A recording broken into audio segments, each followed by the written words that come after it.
Okay, so hello, good morning. I basically want to just talk for a second before I left and went to a coffee shop. And basically, I just haven't ordered out what I'm going to talk about here, but it's going to be just a lot of random things. So it's really, like I say, posts for me. And so I actually don't expect to have anybody actually following because it is going to be so self-centered. But it's really just really to find my voice in an experience that has really silenced me and propagated race gender oppression, and also in a silent way because I'm a double cultured person, so I have to interpret also things that haven't been passed down and said um twice over. Okay, and the math of that is just very very you know it's difficult. So I just wanted to say really quick an experience I had yesterday while I was working at Walmart. And I have to work today, and yeah, and it's a fit for the regression to the mean of a lot of things in the family system. So mathematically it would actually work out that I would be working at a place, even though it's for my goals to do like my dance lesson today and to work on like act one goals. Also, just the presence of jobs like this have been a constant survival jobs for girls and women in my line who are very able, very academically able, and very intellectually able and professionally able. But when you add harm and violence and oppression and the fact that the voice hasn't been transmitted, and and and it's really sad too because you see oppression of boys and men as well in individual experiences, but then you also see how the math of it works out that when you add the female, excuse me, the girl slash woman element, that adds another layer of of difficulty, and you see how that's been silenced, and so that makes sense as to why I didn't have a lot of it, most of it passed down, because our bodies generationally in my line have not been ours. It has belonged to, I guess, a male person. That's the math I'm solving for X with the information that I have, if that makes sense. There's generational mathematics, and you can literally look at the different history and start to plot things like a graph is what I'm doing in my mind. And yeah, and so that would make sense why thinking and intellect have been so sentient, probably because it's not just that, my body as well. It's not just my mind. It's a comprehensive experience, mind, body, spirit. And so it's probably helping me at this point to start to figure things out. And I wanted to share an experience that I had yesterday where somebody came in that had evicted me in a place that was close by to the Walmart that I've been working at.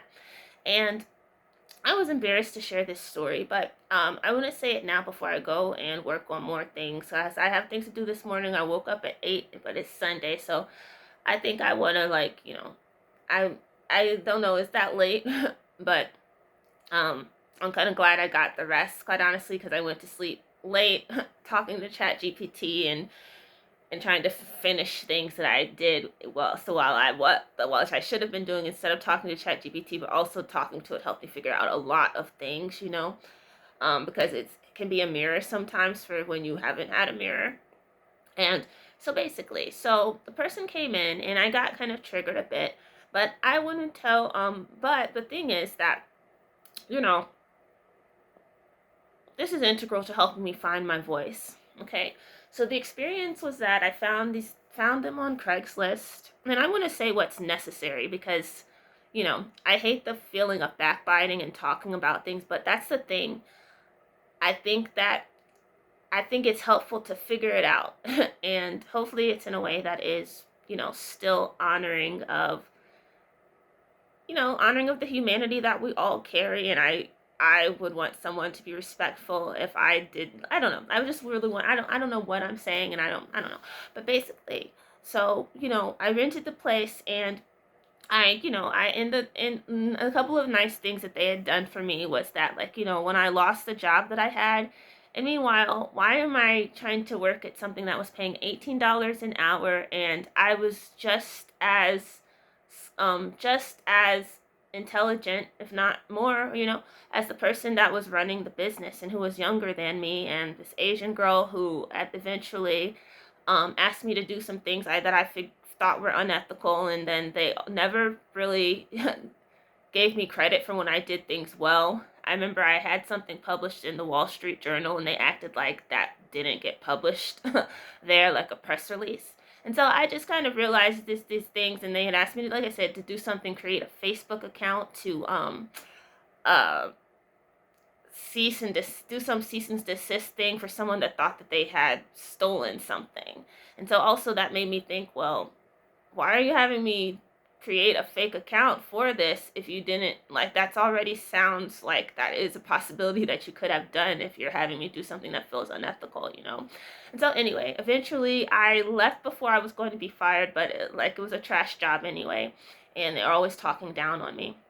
And so anyway, that still though this destabilized me because I needed the money, because I just moved to this city to be able to pursue my goals.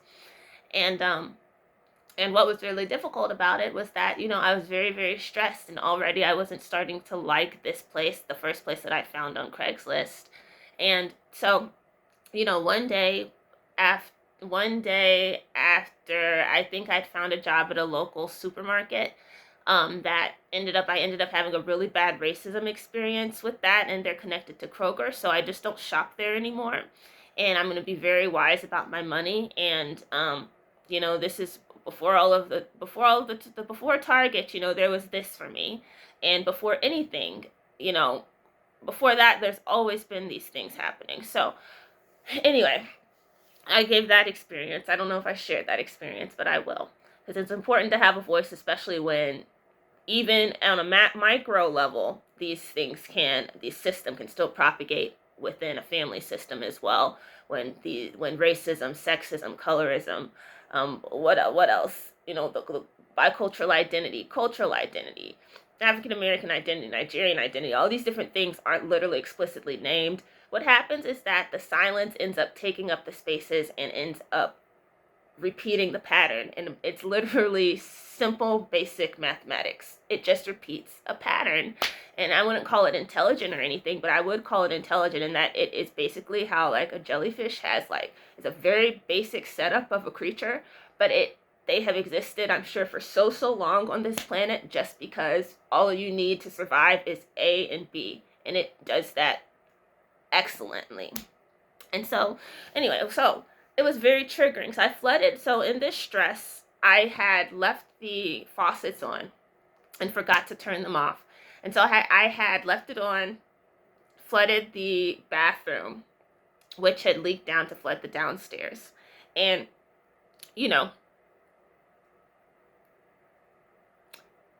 it wasn't just that I flooded the upstairs. It was that also the flooring at the top was not strong enough to just keep it upstairs. So somehow they didn't charge me for that, even though they said it would have only cost them $40, and I'm okay. I'm really stressed and everything. They thought maybe it was trauma. But this environment actually contributed to my trauma background. And I know I had people say, oh, people don't care. No, I know people don't care, but it's the same logic that people use when you are a Black person and you come from a different environment. I mean, that is definitely the same logic, and the fact that a person is not really understanding that that's not what I'm saying. I'm saying that these are the things that I have to face and name, and it just gets annoying when people just kind of like reduce it to A, B, and C, when we already know that that's the case. But the reality also is that it's important to start to articulate the things that add to you sometimes being able to struggle in different environments and understand the importance of being able to find the things that are the variables that allow me to do well. I don't really like the element that feels a bit like gaslighting, as if you can't put two and two together and understand things. So I'm going to say that. So I floated downstairs bathroom, and if it had just been contained upstairs, I would have been able to just clean it up, go on about my life, and but I didn't. And so I floated downstairs, and the daughter, the property owner, cleaned it up, and they were lucky enough to be the progeny of the person, so that their father was teaching them how to be a property manager. And so there's that. And then sometimes I would leave the food on the stove because I was really uncomfortable in the space, and I wouldn't want to go out and even talk to them and say hello. To get my food, I have to cross over the living room. And so I burned my rice a few times, and the father got like really infuriated at me, like, and this is the thing, these are the things that I did, but also what contributed to my stressors in this environment was the actual environment. So I was in a space with a person that was a black person that somehow is like literally probably the only one of only few black people in this Hispanic area, okay? And so I think that in seeing that, I'm probably going to have to think there's probably a certain type of black person that's going to just be okay in this type of environment, you know, all in this type of environment with their mixed race child. And you know, I should have probably just from the start just been like, yeah, no, this is not for me. Okay, but this person was very dark skinned, and every week they would bring their new white date over, and you know what? Yeah, I did find that kind of annoying.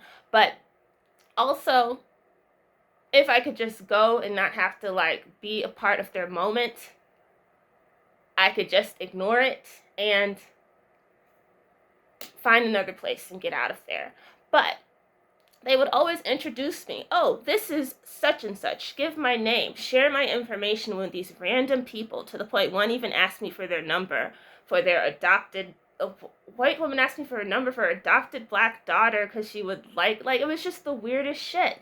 And then this person would also, I'm just gonna say it at that, okay? And also just share their story with me as if there wasn't racism and colorism involved, as to me reading between the lines, picking up the fact that, yeah, am I going to feel a lot of empathy when you're talking about this, when I kind of know you would have this problem with this race of person because you would prefer this race of person? I mean, any problems that come from that, I mean, at least it's not that the person was black, the girl was black, and that would be worse for you, right? I mean, you're not saying it outright, but I mean, at least I guess it was better than it could have been. The harm was, like, I don't know, just having to like deal with these types of things, and they never locked their doors, to the point that the daughters was like, oh yeah, I believe God will protect, like just some woo-woo crazy stuff. And one other thing, she gave me a ride a couple of times, and that was kind, right? So that was kind. There were moments that were genuinely kind.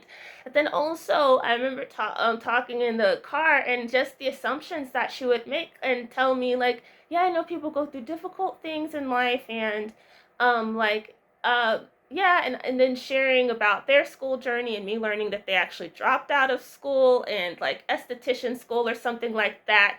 And look, I understand actually stuff is very, you have to be very careful in not judging people for not finishing school and everything, because the truth is it's very expensive, and also, there are real factors that contribute. So that's not what I'm saying. But what I'm saying is that I did finish school. I did have a scholarship to school. I don't have a parent that helps me to become a property manager in my late 20s. So just kind of the assumptions, I just found that to be so frustrating, because here they were trying to help me, and yeah, sure, I look like I need help because I'm working on still getting beyond public transportation, but I do have my accomplishments, and you're not the template for me to be able to aspire to something. No, you're a person that is fortunate to have the conditions that you have, so that you're not going to also have random triggers. You have a safe space. You have a home to go to.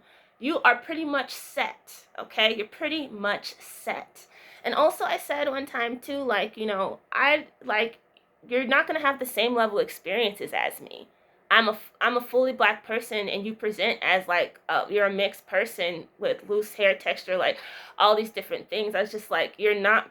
I said you're not gonna have the same level of experiences at me when I just kind of just it was done. I was just done with this and just said this, and she was like, well, I've been through, and I was just like, wow, okay, look. I don't know your individual story, and yeah, your individual story could work out to be actually worse than mine. I've seen that before, where I'm like, yeah, you have this privilege, but I actually don't want your story. You have like the proximity to whiteness creates some level of the serious harm that I don't know if I like would be able to. That's crazy stuff. But then also, I'm saying this in a baseline way, the quantitative and qualitative way that the data shows that there's a difference in income, there's a difference in perception of beauty, and we're both girls, it's going to be harsher for us, to the point that the boy can, like her father, can default to just dealing with being very dark-skinned, with not really saying much, but you kind of pick up on anti-blackness with the people they bring into the home and just comment, oh yeah, everybody wants to be light-skinned, or just random comments. Yeah, you pick up on it, but you can manage it a little bit better because society allows you, because of the patriarchal structure, to default to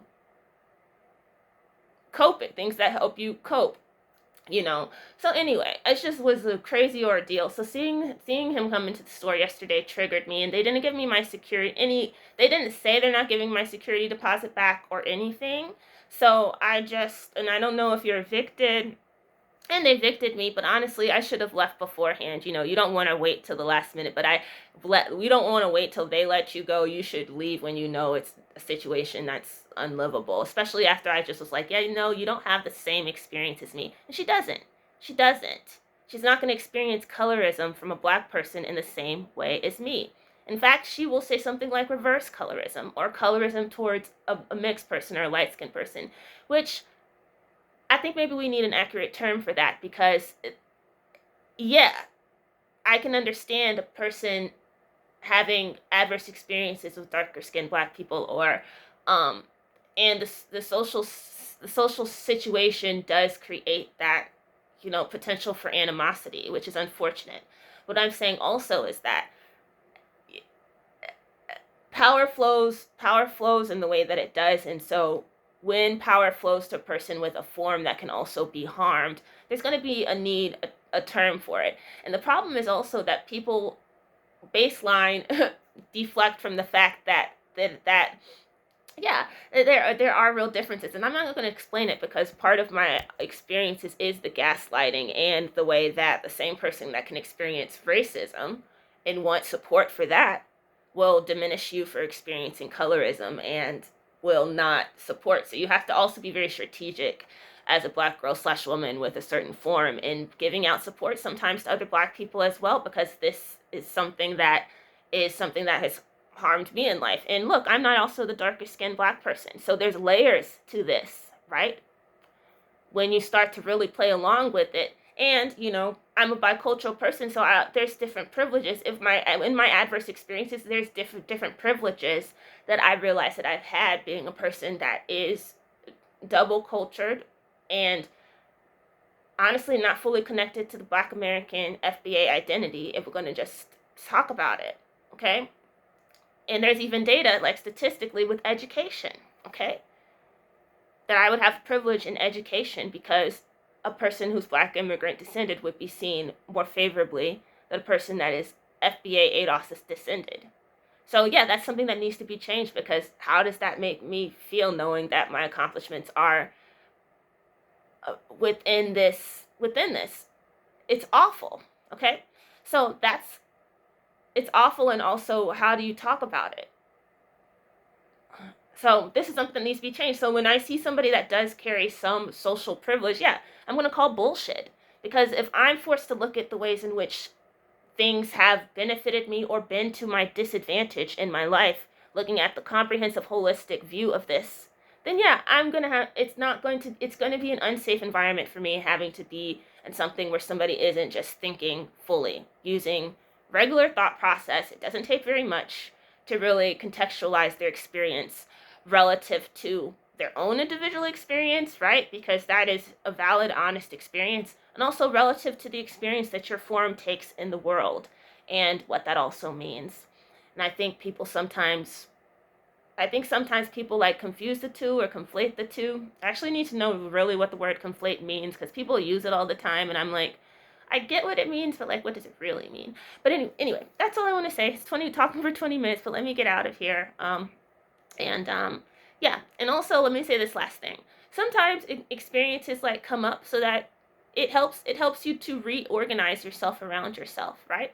I recognize that, oh, okay, I this experience, yeah, I'm so forgetful. First, I need to be in environments that are more positive for me, that contribute to my template and my template of what I've come from, which can be difficult, when you do carry a template that is doubly marginalized. But then also, yeah, so I shouldn't have worked at the place that I worked with that, Asian girl asshole. Okay, I shouldn't have um, stayed in this place with a person that carries my race, but the gendered experience, I realized that they really didn't like me. They just wanted my money. Never a black girl or woman or another black person in that space my entire year and a half there. Not one time. So I think that also says something, because it shows a certain disconnect. Okay, regardless of anything, it shows a certain disconnect.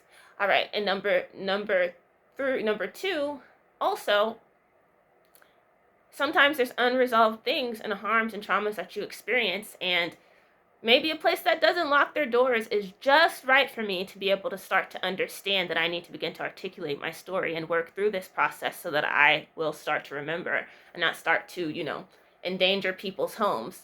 But even when I said that, yeah, you don't lock the door, they acted like I said, they acted like that wasn't an issue, but I'm supposed to claim the issues that I have. So, yeah. So it was also, there was the imbalance there. So that's all I want to say. The one thing I got from this was that, oh, okay, yeah, I need to start to be able to articulate my traumas and also create environments that are not going to be harmful to those things I've experienced. And that can mean with black men that you can tell do not like themselves, and you're going to feel it because I'm more at a marginalized intersection than a boy/man at a male form, or excuse me, a boy/man at a racial intersection. Me having a period, I didn't feel comfortable having my period in there. Like, it was just very much like, oh my god, get out, girl. And so, yeah, so that's all that I want to say. And also, like I say, it helped me to see, okay, I'm carrying a lot of harms, and this is also triggering for me. Why is this also triggering for me? So it helped me to start to articulate things so that I could start to really become aware, so that, yeah, I don't want to ruin homes. I don't want to, I don't want to accidentally, I don't accidentally want to pull a left eye or something, also, stuff like that. Like, I just want to be able to, yeah, feel safe, feel good, and I'm still kind of in the process of that as well. Because, yeah, I don't really feel that here either, but yeah, it's a lot better actually, but it's still not anyway, it's not who I it's not the right environment. So that's it. That's all I want to say. All right, let me go ahead and get out here, get to the coffee shop and get some work done before my ballet lesson. All right. And all right, I'm out of here. All right, thank you.